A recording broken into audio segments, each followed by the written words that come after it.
حضرت ہود علیہ السلام نے جب دعوت حق دی اور کفر و شرک کو چھوڑ کر ایک اللہ کی عبادت کرنے اور اللہ کی وحدانیت اور اپنا پیغمبر ہونے پر ان کو تبلیغ دی تو لقمان قبیلے نے سخت مزاحمت کی اور حضرت ہود علیہ السلام کے دشمن ہو گئے۔ اس کے برعکس دوسرے قبیلے خلصان نے ہود علیہ السلام کی باتوں پر غور و خوض کیا تو ان میں سے اکثر لوگوں نے جلد ہی آپ کی نبوت اور خدا کی وحدانیت پر ایمان لانا شروع کر دیا، اور دیکھتے ہی دیکھتے کافی لوگوں نے آپ پر ایمان لے آئے۔ لہٰذا حضرت ہود علیہ السلام نے اپنی قوم پر ہر ممکن کوشش کی کہ وہ ایک اللہ کی وحدانیت پر ایمان لائیں اور بت پرستی چھوڑ دیں، مگر انہوں نے انکار کر دیا، جو بالآخر انہوں نے بارگاہ الہی میں مدد کے لیے دعا کی، جسے سورۃ المومنین میں ان الفاظ میں بیان کیا گیا ہے۔ نبی نے دعا کی، اے پروردگار، انہوں نے مجھے جھوٹا کہا ہے اور تو میری مدد فرما۔ اللہ نے اپنے نبی کی فریاد کے جواب میں فرمایا، اے نبی، یہ بہت ہی جلد اپنے کیے پر پچھتانے لگیں گے۔ لہٰذا اللہ تعالیٰ نے اپنے نبی کی دعا قبول فرمائی اور قوم عاد پر اپنا عذاب نازل کیا۔ اللہ تعالیٰ نے بادلوں کے فرشتے کو حکم دیا کہ اب بارش نہ برسائی جائے، چشموں کے فرشتے کو حکم دیا کہ اتنی ٹھنڈی اور میٹھے شفاف پانی سے لبریز چشموں اور آبشاروں کو خشک کر دو۔ چنانچہ دیکھتے ہی دیکھتے ان کے سرسبز کھیت سوکھنے لگے اور مویشی مرنے لگے، حتیٰ کہ لوگ پینے کے پانی کو ترسنے لگے۔ کثیر تعداد میں پیدا ہونے والے پھل اور اناج ناپید ہو گئے۔ پوری قوم خشک سالی کا شکار ہو کر بدحال اور پریشان ہو گئی۔ ان سب میں ہود علیہ السلام بہت ہی مایوس اور افسردہ ہوئے۔ اسی حالات میں قوم عاد تقریباً 3 سال گزار چکی تھی۔ 3 سال خشک سالی میں گزار کر ہود علیہ السلام بہت ہی افسردہ اور پریشان تھے تو انہوں نے اپنے رب سے دعا کی۔ اس دور میں رواج تھا کہ اگر لوگ کسی پریشانی میں مبتلا ہوتے تو اللہ سے اس مشکل سے نجات کی درخواست کرتے اور اللہ کے حرمت والے گڑھ بیت اللہ میں جا کر آہوازاری کرتے، اور یہ طریقہ ان کے ہاں معروف و مشہور تھا۔ اور اس دور میں وہاں عمالقہ قوم آباد تھی، اور یہ قوم عملیق بن لاوز بن سام بن نوح کی نسل سے تھی۔ ان دنوں ان کا سردار معاویہ بن بکر تھا اور اس کی والدہ قوم عاد سے تھی۔ اس کا جلحظہ ابن الخبیری تھا۔ تو عاد نے 70 کے قریب افراد کا وفد بارش کی دعا کرنے کے لیے حرم بیت اللہ میں بھیجا۔ وہ وفد مکہ سے باہر رہائش پذیر معاویہ بن بکر کے پاس سے گزرا تو وہ وہاں 1 ماہ تک قیام پذیر رہا۔ وہ شراب پیتے معاویہ کی دورے کاسہ لونڈیاں ان کے سامنے گاتی۔ ان کو وہاں ٹھہرے ہوئے 1 ماہ گزر گیا۔ جب ان کے قیام کا وقت لمبا ہوا اور اسے معاویہ کو بھی اپنی قوم پر رحم آیا اور اسے وفد کو واپس جانے کا کہنے میں بھی شرم محسوس ہوئی، تو اس نے اشعار میں اس سے جانے کے بارے میں بات کی اور 2 لونڈیوں کو حکم دیا کہ وہ ان کے سامنے جا کر یہ اشعار پڑھیں۔ وہ اشعار یوں ہیں: خبردار اے قیل، تیرا ستیہ ناس ہو، اٹھ اور ذرا نرمی اختیار کر، ہو سکتا ہے اللہ ہمیں بادل عطا کر دے، پس وہ عادیوں کی زمین کو سیراب کر دے۔ یقیناً عاد سے کمزوری کی وجہ سے صحیح کلام نہیں ہو پا رہی، سخت پیاس کی وجہ سے اب ہمیں نہ بوڑھے کی زندگی کی امید ہے اور نہ بچے کی۔ کبھی ان کی عورتیں خیر و عافیت کے ساتھ تھیں، لیکن اب وہ بیوہ ہو رہی ہیں۔ جنگلی جانور ان کے پاس علی الاعلان آ رہے ہیں اور ان کو عادیوں کے تیروں کا کوئی ڈر نہیں، اور تم یہاں دن اور رات اپنی چاہت اور خواہش کے مطابق عیش و عشرت کی زندگی بسر کر رہے ہو، پس تمہارے وجد کے لیے محرومی ہو اور اسے سلام اور خوش آمدید نہ کیا جائے۔ قوم یہ اشعار سن کر مطمئنہ ہوئی کہ وہ کس لیے آئی ہے، پس وہ حرم کی طرف اٹھ کھڑے ہوئے اور انہوں نے اپنی قوم کے لیے دعا کی۔ ان میں سے بڑے قیل بن انز نے بھی دعا کی تو اللہ تعالیٰ نے 3 بادل سفید، سرخ اور سیاہ پیدا کیے۔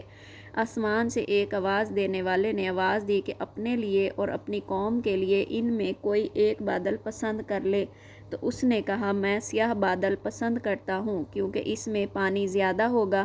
ایک غیبی آواز آئی کہ تو نے ہلاکت و تباہی کو اختیار کیا ہے، اس سے قوم عاد کا کوئی فرد باقی نہیں بچے گا، نہ بچہ نہ باپ، مگر سب تباہ ہو جائیں گے، صرف بنی لاوز محفوظ رہیں گے۔ یہ عاد کی نسل سے تھے اور مکہ میں مقیم تھے۔ وہ عذاب ان پر نازل نہ ہوا جو قوم عاد پر آیا۔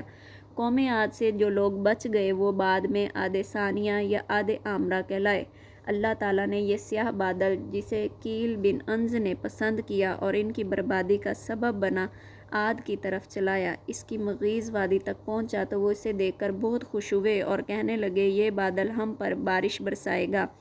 اللہ تعالیٰ نے فرمایا بلکہ یہ وہ چیز ہے جس کو تم نے جلدی طلب کی، ہوا ہے جس میں دردناک عذاب ہے جو اپنے رب کے حکم سے ہر چیز کو تباہ کر دے گی۔ سب سے پہلے ایک عورت نے صحیح صورتحال دیکھی کہ یہ تو سخت ہوا ہے۔ اس عورت کا نام مہد تھا۔ وہ عذاب کا مشاہدہ کر کے چیخ اٹھی اور بے ہوش ہو گئی۔ جب وہ ہوش میں آئی تو لوگوں نے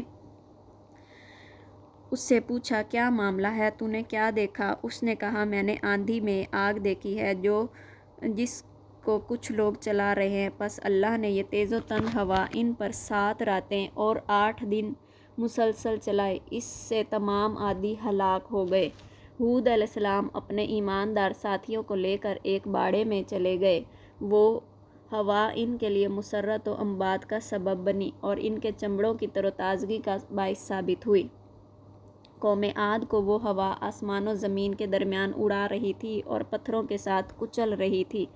حارث بن حسان یا حارث بن زید بکری نے کہا میں علا بن الحضرمی کی شکایت کرنے کے لیے رسول اللہ صلی اللہ علیہ وسلم کے طرف چلا۔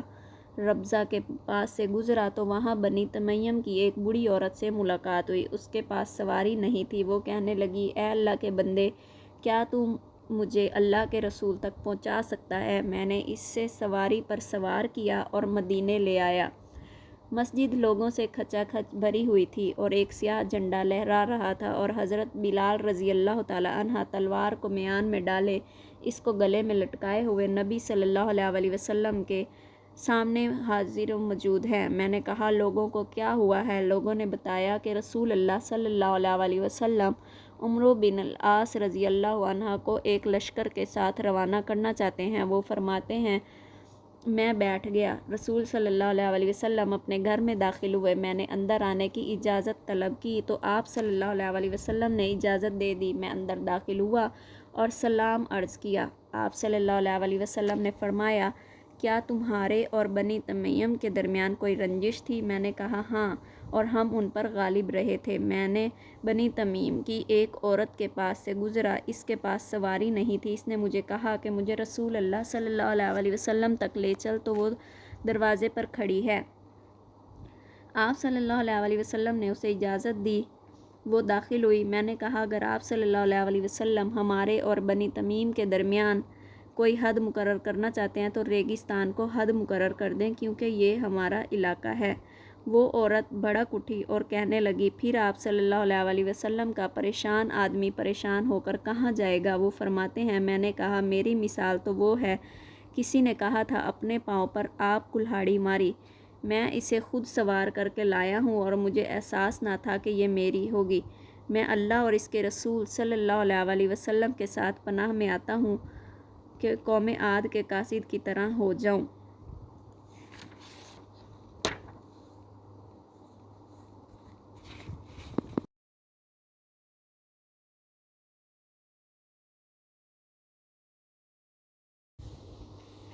اس سے زیادہ واضح حدیث ام المومنین حضرت عائشہ رضی اللہ عنہا کی ہے کہ وہ بیان کرتی ہیں کہ جب تیز ہوا چلتی تو نبی کریم صلی اللہ علیہ وسلم فرماتے اے اللہ میں اس کی بھلائی اور جو کچھ اس میں ہے اس کی بھلائی کا سوال کرتا ہوں، اور میں اس کے شر اور اس میں جو شر ہے اس سے اور اس کے شر سے جس کے ساتھ بھیجی گئی ہے پناہ پکڑتا ہوں۔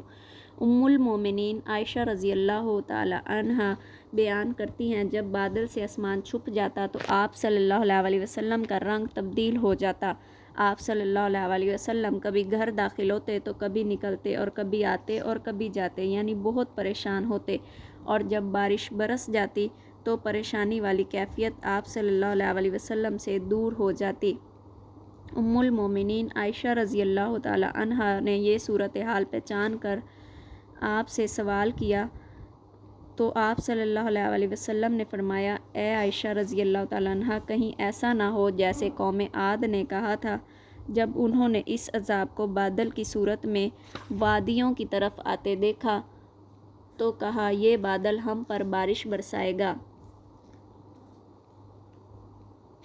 ایک روایت اس انداز سے ہے کہ حضرت عائشہ رضی اللہ تعالیٰ عنہ بیان کرتی ہیں، میں نے رسول اللہ صلی اللہ علیہ وسلم کو کبھی بہت زیادہ منہ کھول کر ہنستے نہیں دیکھا کہ آپ صلی اللہ علیہ وسلم کے منہ کا اندر سے آخری حصہ ظاہر ہو جاتا ہو۔ آپ صلی اللہ علیہ وسلم صرف مسکراتے اے اللہ کے فرماتی ہیں، جب آپ صلی اللہ علیہ وسلم بادل یا ہوا دیکھتے تو اس کا اثر آپ صلی اللہ علیہ وسلم کے چہرے پر نمایاں ہو جاتا۔ میں نے کہا، آپ صلی اللہ علیہ وسلم لوگ جب بادل دیکھتے ہیں تو بارش کی امید سے خوش ہو جاتے ہیں، اور میں آپ صلی اللہ علیہ وسلم کو دیکھتی ہوں کہ آپ صلی اللہ علیہ وسلم جب بادل دیکھتے ہیں تو ناپسندیدگی آپ صلی اللہ علیہ وسلم کے چہرے سے پہچان لی جاتی ہے۔ آپ صلی اللہ علیہ وسلم نے فرمایا، اے عائشہ رضی اللہ تعالیٰ عنہا، میں ڈرتا ہوں کہیں اس میں عذاب نہ ہو۔ قوم نوح کو ہوا کے ساتھ عذاب دیا گیا اور ایک قوم نے عذاب دیکھ کر کہا یہ بادل ہم پر بارش برسائے گا۔ یہ حدیث دونوں قصوں کے مختلف ہونے کے بارے میں صریح اور واضح ہے، جیسے ہم نے پہلے اشارہ کیا۔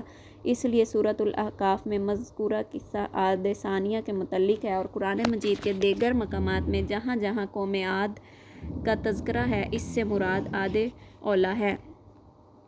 نوح علیہ السلام کے حالات کے تذکرے میں ہم ہود علیہ السلام کے حج کا ذکر کر چکے ہیں۔ امیر المومنین علی بن ابی طالب رضی اللہ تعالیٰ عنہ سے مروی ہے کہ ہود علیہ السلام کی قبر مبارک یمن کے علاقے میں ہے۔ بعض نے کہا دمشق کی جامع مسجد میں اس کے قبلے کی طرف ایک جگہ۔ بعض لوگوں کا خیال ہے کہ ہود علیہ السلام کی قبر وہاں ہے۔ واللہ اعلم، اللہ ہی بہتر جانے۔ دوستوں، اگر آپ کو ہماری یہ ویڈیو پسند آئی ہو تو لائک کریں اور ہمارے چینل کو سبسکرائب کریں تاکہ ہماری ہر آنے والی نئی ویڈیو آپ تک پہنچتی رہے۔ جزاک اللہ۔